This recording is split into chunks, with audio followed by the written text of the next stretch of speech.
بسم اللہ الرحمن الرحیم۔ السلام علیکم ورحمۃ اللہ وبرکاتہ۔ ناظرین، امید ہے آپ سب خیریت سے ہوں گے۔ آج میں آپ کے ساتھ حضرت آدم علیہ السلام یعنی ابو البشر کا ذکر تعارف کرانے جا رہی ہوں، ان کے بارے میں قرآن و حدیث کی روشنی میں۔ کیا حضرت آدم علیہ السلام کے بارے میں قرآن میں آتا ہے، قرآن کی آیات میں جن کا ترجمہ ہے، اور یاد کرو جب تمہارے رب نے فرشتوں سے فرمایا میں زمین میں اپنا نائب بنانے والا ہوں۔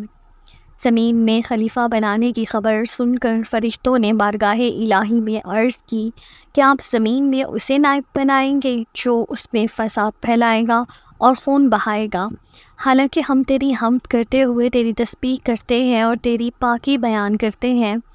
حضرت ابو موسیٰ اشعری رضی اللہ عنہ سے روایت ہے کہ نبی کریم صلی اللہ علیہ وسلم نے ارشاد فرمایا، اللہ تعالیٰ نے حضرت آدم علیہ السلام کو مٹی کی ایک مٹھی سے پیدا کیا جسے اس نے تمام روئے زمین سے لیا، لہٰذا اولاد آدم زمین کے اندازے کے مطابق آئی، یعنی چونکہ مٹی مختلف قسموں کی تھی اس لیے انسانوں کی صورتیں اور رنگوں میں بھی اختلاف ہے، تو ان میں کئی سرخ اور سفید اور کالے اور درمیانے یعنی سانولے یا سفیدی اور سرخی سے مخلوط، اور نرم و سخت اور خبیث اور پاکیزہ ہیں۔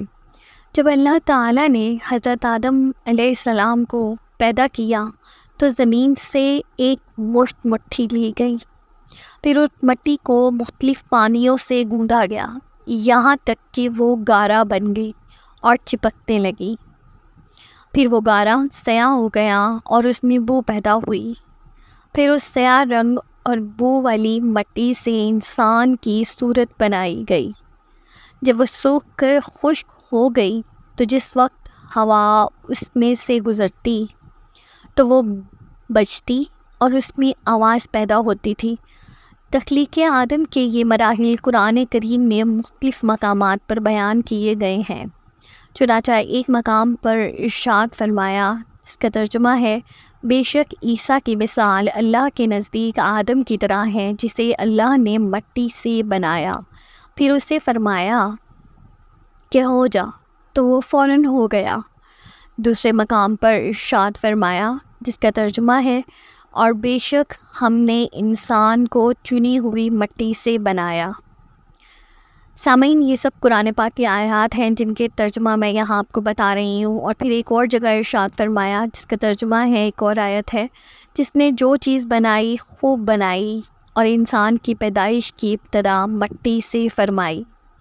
تیسرے مقام پر اللہ تعالیٰ کا ارشاد ہوتا ہے، اس کا ترجمہ ہے، بے شک ہم نے انہیں چپکنے والی مٹی سے بنایا۔ پھر ایک اور آیت ایک اور مقام پر چوتھے مقام پر ارشاد فرمایا ترجمہ، اور بے شک ہم نے انسان کو خشک بہتی ہوئی مٹی سے بنایا جو ایسے سیاہ گارے کی تھی جس سے بو آتی تھی۔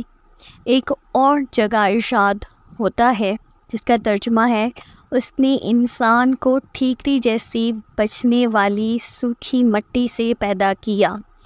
اللہ تعالیٰ نے زمین پر اپنی خلافت کے لیے اپنے دستے قدرت سے حضرت آدم علیہ السلام کو بنایا، پھر ان میں اپنی طرف سے ایک خاص روح ڈالی اور جنت میں رہائش عطا کی۔ یہاں جنت میں ان کی زوجہ حضرت رضی اللہ تعالی عنہا کو بنایا۔ ایک عرصہ تک یہ دونوں جنت میں رہے، پھر ان کی تخلیق کے اصل مقصد کی تکمیل کے لیے درخت کا پھل کھانے کے بعد انہیں جنت سے زمین پر اتار دیا گیا۔ حضرت آدم علیہ السلام پہلے انسان بھی تھے اور زمین پر پہلے نبی بھی، اس بنا پر ان کا لقب ابو البشر ہے، یعنی انسانوں کے باپ ہیں آپ۔ اللہ تعالیٰ نے انہیں اولاد کی نعمت سے نوازا جس سے رفتہ رفتہ انسانوں کی تعداد میں اضافہ ہوا اور لوگ مختلف قوموں قبیلوں میں تقسیم ہو کر زمین کے مختلف خطوں میں آباد ہوتے چلے گئے۔ آسمانی صحیفوں، قرآنی تعلیمات اور جدید ترین تحقیق کے مطابق ابتدا میں انسان توحید اور مذہب کے ماننے والے ہی تھے، یقیناً اللہ تعالیٰ اس بات پر قادر تھا کہ وہ حضرت آدم علیہ السلام کی مرحلہ وار تخلیق کرنے کی بجائے ایک ہی وقت میں یکبارگی آپ علیہ السلام کی تخلیق کر دیتا، لیکن اس نے اپنی حکمت کاملہ کے تحت ایسا نہیں فرمایا، بلکہ عالم کبیر کائنات کی پیدائش کی طرح عالم صغیر یعنی انسان کو بھی مرحلہ وار پیدا فرمایا۔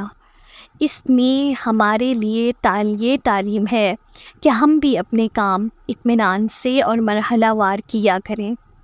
ناظرین، حضرت آدم علیہ السلام کی مٹی کو مکہ اور طائف کے درمیان مقام نعمان میں رکھا گیا، اور مختلف مراحل سے گزرنے کے بعد جب اس مٹی میں انسانی صورت قبول کرنے کی صلاحیت پیدا ہو گئی تو اسے جنت میں لے جایا گیا، جہاں حضرت آدم علیہ السلام کی صورت بنائی گئی۔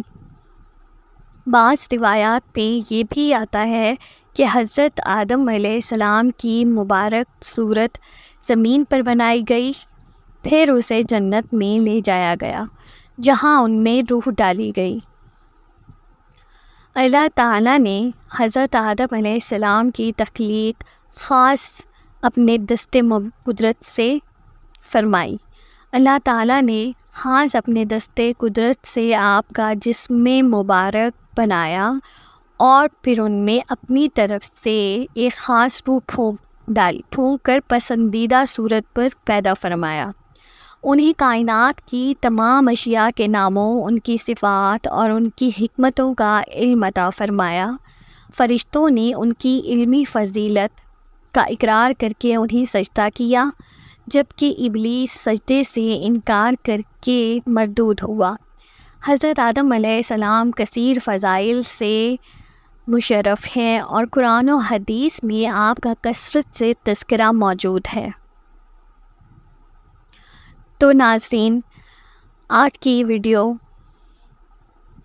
حضرت آدم علیہ السلام کے تعارف کے حوالے سے تھی۔ تو اللہ تعالیٰ ہمیں حضرت آدم علیہ السلام کی سیرت سے علم و عمل کی برکتیں حاصل کرنے کی توفیق عطا فرمائے، آمین یا رب العالمین۔ ناظرین، میں مزید آپ لوگوں کے لیے اسی طرح سے دینی معلوماتی ویڈیوز لے کر آتی رہوں گی، اور آپ سے درخواست ہے اگر آپ میرے چینل پر نیو ہیں تو میرے چینل کو سبسکرائب کیجیے، میری ویڈیوز کو لائک کیجیے، کمنٹ کیجیے۔ جزاک اللہ۔